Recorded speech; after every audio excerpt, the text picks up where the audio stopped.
So I'm going to guess that after being here for the amount of time that you have sitting and learning, none of you in this room probably grew up with this insatiable desire that when you got to be adults, that you would just live for the day that you could negotiate inspections.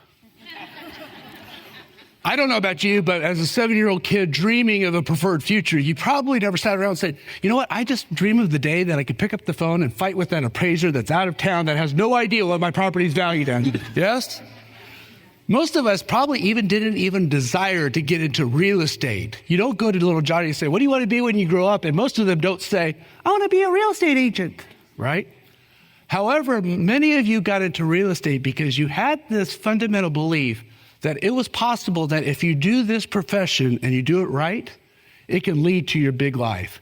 And here's my passion about this subject, that many people work really hard to earn a living and yet never really live a life. They climb the ladder of success and they get to the top rung only to realize that bad boy was leaned against the wrong wall. I'd like to give you 4 simple steps, not easy steps, 4 simple steps to creating a big life. Would that be okay? Yeah. And if you do really good, we'll get you out on your time. Debbie, in her very calm, passionate way, will yank me off stage and you guys will take a break. So step number 1 is this. Create your vision. Write this down. Vision is a decision that either you make for you or the world and others stand ready to make it and impose their vision for you upon you. Shorthand, come on. So vision is a decision that either you make for you or the world and other people stand ready to impose their vision for you upon you. I don't live my dad's vision for my life as much as I love my dad. I don't love my wife of 30 plus years vision for my life as much as I love my wife. Each one of you, I believe, were given with innate gifts that you were to live out your destiny, and the clearer you can paint the picture of what you want, the clearer your results will be. And this is what I've discovered in talking to thousands of people and hundreds of people and having conversation after conversation. Most of us define life by what we don't want. I don't want to be stressed. I don't want to be broke. I don't want to be fat. I don't want to be this. I don't want to be this. And we go around defining everything by what we don't want instead of what we do want. Vision is a decision that you make for you, or you're going to simply live a life by whatever happens, yes? So what's your vision for marriage? What's your vision for kids? What's your vision for vacation? What's your vision for finances? Not all of us can be pretty like Cody was earlier today. I mean, he's just far too good looking, right? I've got a great face, they say, for radio. And so nonetheless, I can have a vision for some things, but here's the thing. You get to make your decision for vision, because here's what's going to happen in life. You're going to come to a crossroads, and without a clear vision, you're not going to know which decision to make. The creepiest movie that Disney ever made, in my mind, is Alice in Wonderland. Don't know why, but when we watch it, I just felt EBGBs. I didn't like it, but my kids loved that movie. There's one scene, though, I think that really defines a lot of people in the real estate profession's life. It's the scene where Alice is walking through the woods and she comes to a fork in the road and she's like, do I go left? Do I go right? Which decision I do? And that creepy, demonic Cheshire cat shows up. He's just like weird on all sorts of levels. And the Cheshire cat says, what's wrong? And she goes, I don't know which decision to make. And the Cheshire cat says, well, where are you going? And Alice says, I don't know. To which the Cheshire wisely says, then it doesn't make a difference which decision you make. You know why some of us don't do good in wealth building? We don't have a vision for it. So when you come to a financial crossroads, what difference does it make because you don't have a vision? This is what I've figured out. 55 years old, I know that's a shock to the room. I look far too young to be 55, but I'm 55. I actually am in a special group in one of the organizations. I actually qualified for that. I get mail from AARP. It's just awesome. The scooter store, I'm just going to start forwarding it to Ben. But here's what I've realized. We got one shot at this thing called life. Anybody can make money. Not anybody can make a difference. Let's go for a big life. So step number 1, create a vision. Step number 2, follow step number 1. When the what is clear, we know clearly what it is that we want. And the why is present, the how shows up. Let me say it again. When the what is crystal clear and the why is present, the how generally shows up. Many of you came to this conference because the what is clear. You don't want the business you had last year. You don't want the net worth you had last year. You don't want the body you had last year. You don't want the life you had last year. You said, I'm clear about what I want. And the why showed up. You came to this conference because now the how's going to show up. Yes? I remember when I first got in real estate, I was in Houston, Texas after 20 years in ministry. So if you feel like I'm preaching at you, I am. And this is me, Ben giving me an opportunity. I won't tell you exactly what Ben said before I came up here because I used to be a Baptist pastor and I don't use that language. And so Ben in our first meeting together says, yeah, me and Jesus were good. I just cuss from time to time. So cool, you do you, buddy. And so, but when I first got into real estate, it was 2008 in Houston, Texas. I watched 3 episodes of House Hunters, thought real estate would be a great career after 20 years in ministry. So I got a real estate license. Brilliant guy. Listen, when they say don't be the smartest guy in the room, I just walk into the room and I accomplish the mission. I graduated from high school with a 2.17 GPA. I am never the smartest guy in the room. My sister graduated summa cum laude. I graduated praise cum laude. I just got out. So I got into the real estate industry and I went broke really quick. I joined a company that made me a lot of promises and they didn't necessarily fulfill the promises. And I went $100,000 in credit card debt just like that. How many of you know it's easier to get into debt than to get out of debt? How many of you also know that Ben is absolutely right? Money can't make you happy. Lack of money can make you miserable. And so I'm about ready to make a change. I'm just like, I'm desperate. I'm trying to think. I'm getting up at 2:30 in the morning and panic attacks. And I'm at a middle school girls basketball game. My daughters played basketball, and so I was there. And in between the games, somebody came up to me. I had my lapel on, my name badge on, and they came up to me and said, Mr. Sherraden, how's the real estate industry? To which we all have a script. It's great. I haven't sold a house. I'm going broke, and it's great.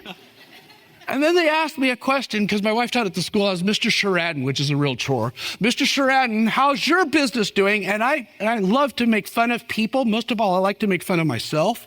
And I say something to a fault. I say something to the effect of, yeah, as if I will ever sell a house, ha, ha, ha, ha, to which my 8th grade daughter, Danielle, walked up and heard. And she looked up at me, and I still remember this was a defining moment in my life. She put her hand on my arm. She said, Dad, you are a good realtor, aren't you? And I said, yes, sweetheart, I am. And I finished the statement in my head, and I wasn't 10 seconds ago. When the what's clear and the why is present, the how shows up. All of a sudden, I'm doing 4 open houses every weekend. All of a sudden, I'm knocking on 20 doors when I said I would never do that. The how always shows up. The challenge is we don't know exactly what it is that we want. We just know we don't want what we have today. And we may not be present with why we do what we do, yes? So when what's present, what's clear, the why's present, the how shows up. Goes to step number 3. In your pursuit of a big life, learn how to define winning on a daily winnable activity. Learn how to define winning. See, many of us define winning on grandiose goals. I want to make $1 million. That's awesome. Become a thousandaire before you're a millionaire, yes? Learn how to define winning on a daily goal. So let me take a great example. Weight loss. And I'm not going to look around the room or at anybody in specific, so I'm talking about me. But over the last 3 years, I've lost just over 300 pounds. Yeah. Now, keep in mind, it's the same 10 pounds. I gain it, then I lose it. Not so impressed now, are you? It's like I gain it, then I lose it, then I gain it, then I lose it. I don't know why I find what I lose, but I find what I lose, right?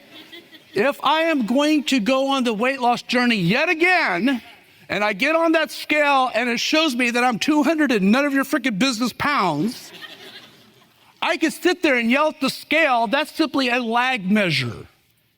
Stephen McChesney wrote a book that I think every business person ought to read called The 4 Disciplines of Execution.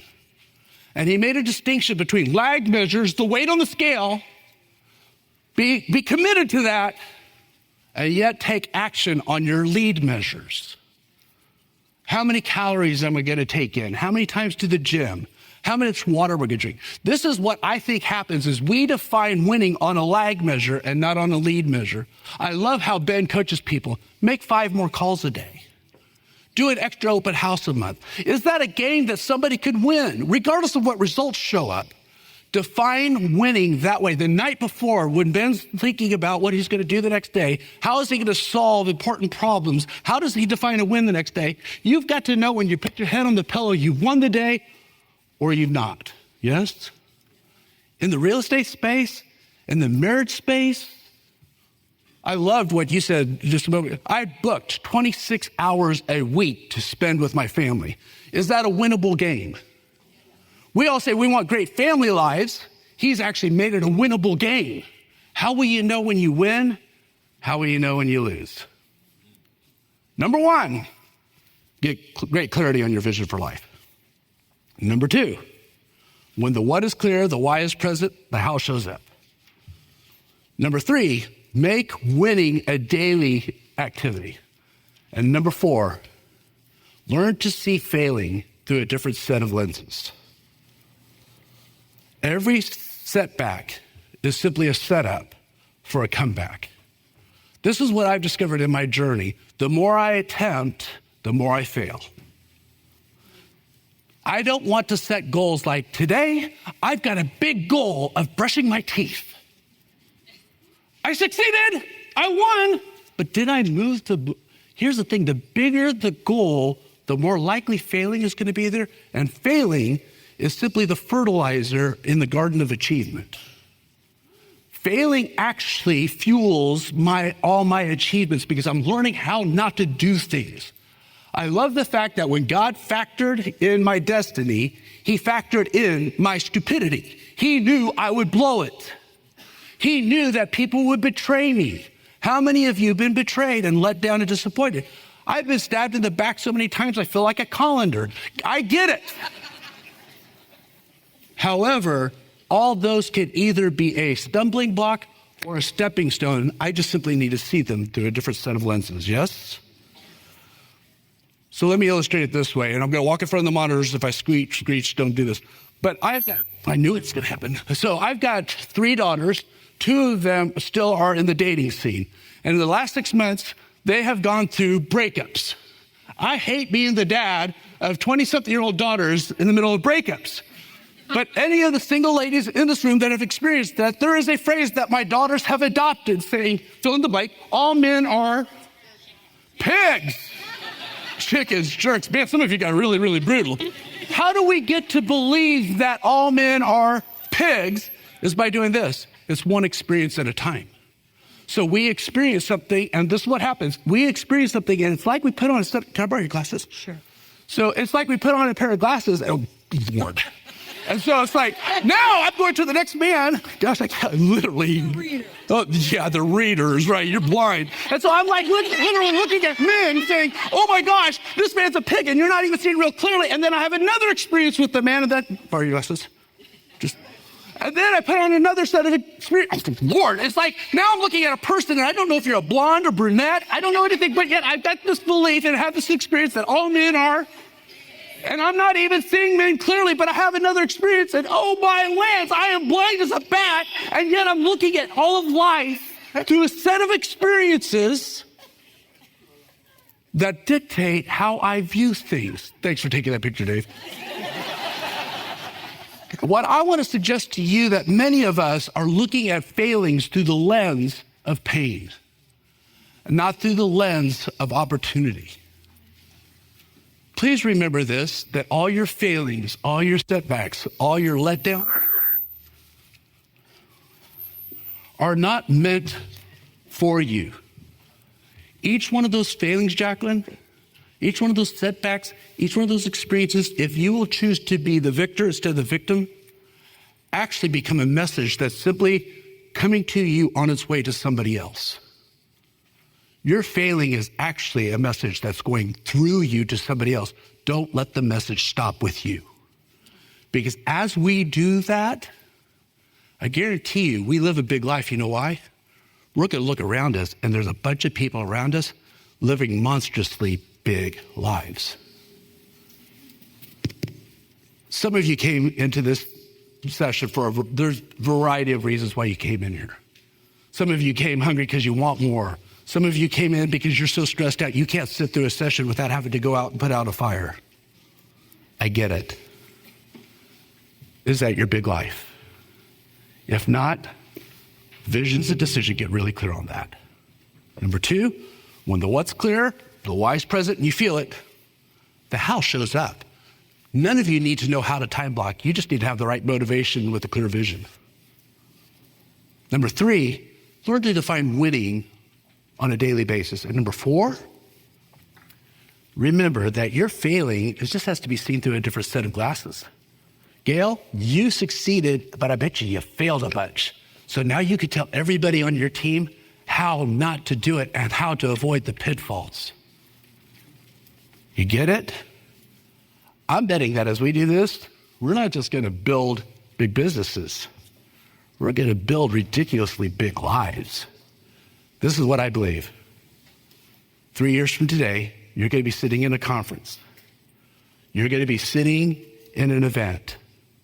And because of the decisions you make going out today, it's like Ben asked me to talk for 20 minutes. How in 20 minutes can I change history? Because I wake up every day, and this is my affirmation on a daily basis. I alter the course of human history today. My goal isn't that you laughed, or maybe you cried, or you feel something. My goal is 3 years from now, you say, that moment, I made a decision and it changed everything. And look at all these people behind me. It changed them too. That is why we do what we do. Yeah?